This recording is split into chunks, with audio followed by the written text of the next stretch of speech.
What's up guys, MW2 here, and in today's video you're watching some Modern Warfare 2 gameplay. This is the Smith & Wesson Model 500 revolver to be exact. I'm calling it by its actual name as opposed to what it's called in-game, which I believe it's M500, something like that. But it's similar. It's very similar to what they had in the first Modern Warfare, which was the 357, or it's technically the Python.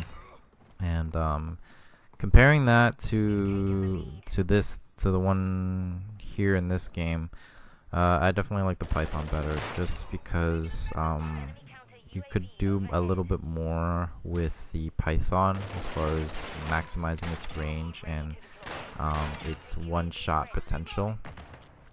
With this as well, like you only get 5 shots in the cylinder compared to the Python or the 357, which had 6 in its cylinder.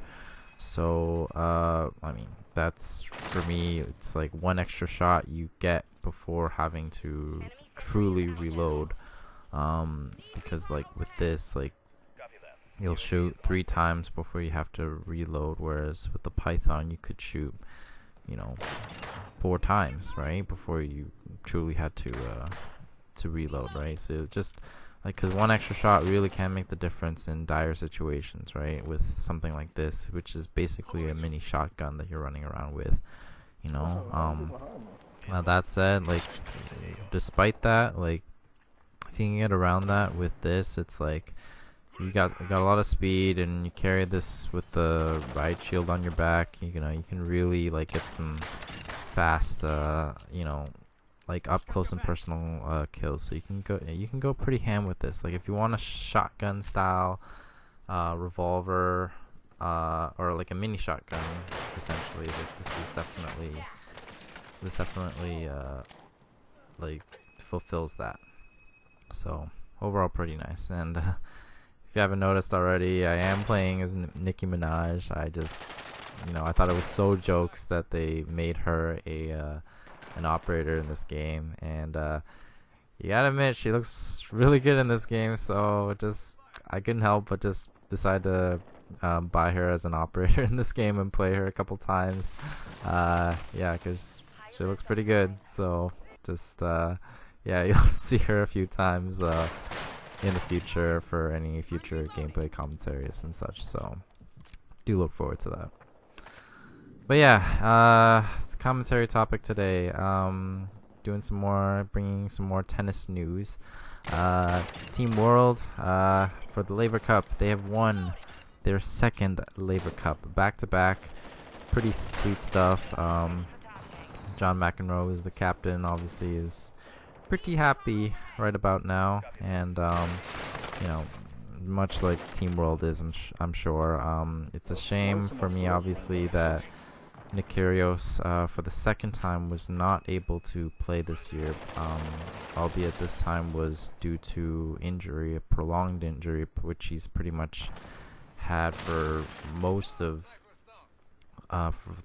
pretty much the whole 2023 year, pretty much, right? I mean, he had one injury that he recovered from, but then suffered another injury, which was like a wrist injury now. So, yeah, he's only played once this whole year, and he lost that one match, and it's questionable as to when he's making his return. He is just starting to play, or at least practice, from what I've seen based on his social media.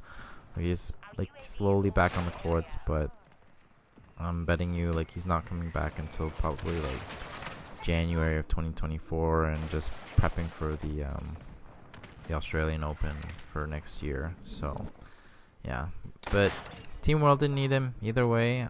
They had a very strong lineup with you know, some returning players, Francis Tiafoe, Felix Auger-Aliassime, the 2 guys that helped bring Team World its first Laver Cup win last year, which was pretty sweet.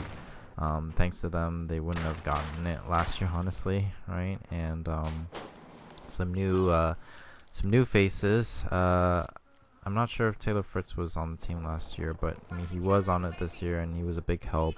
And another guy, Ben Shelton, was the newest guy, and he's a new rising American star. Like, he's only 20 right now, and he's a lefty with an extremely strong serve. Like, you know, he in the U.S. Open this year that he played, he had 249-mile-an-hour serves that were almost back-to-back in the same service game that he had.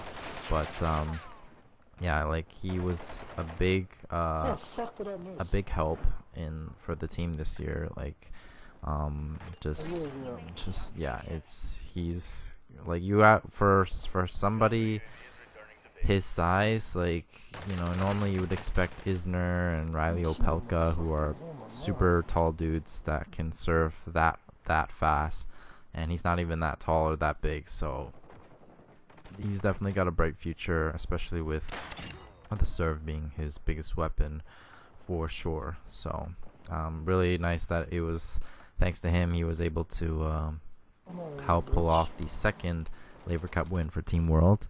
And Team Europe just, I don't know, like, just didn't have it this year. I mean, they only got one match win, which was on the second day by Casper Ruud, so they got 2 points, right? But Team World just destroyed them this year, very similar to how it was a couple years ago when Team Europe just destroyed Team World like 15-1. And this year, like, they had, you know, they didn't have a super weak lineup, right? I mean, they had Rublev on their team, and like a couple others, like Ruud obviously was there, and but unfortunately, just a lot of the big names, like obviously Nadal wasn't there this year.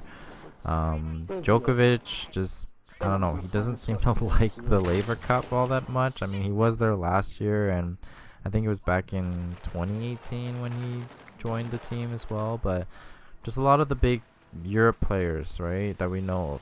Murray's was not there. Tsitsipas had to back out because of an injury, so yeah, he wasn't there. Medvedev wasn't there either, so I'm sure they got invited, but just they had to decline for whatever reason. I don't know, right? Like, I feel like the players right now just aren't, you know, some of them just aren't appreciating the Laver Cup as much for what it is, and I don't know, I think it's a great addition to the tennis calendar. You know, it really adds a different dynamic to the game, and it really brings a different level of excitement that I'm just super excited to watch every year, ever since, you know, Roger Federer created it. So I hope it'll continue that trend, and more players will you know, will be a part of it. So we'll see what happens. But either way, really happy for Team World. Hopefully we'll have a three-peat maybe next year, but we'll see what happens. So thanks for watching, guys. Let me know what your thoughts are in the comments below. But hope to see you guys in my future videos. And until next time, peace out, guys.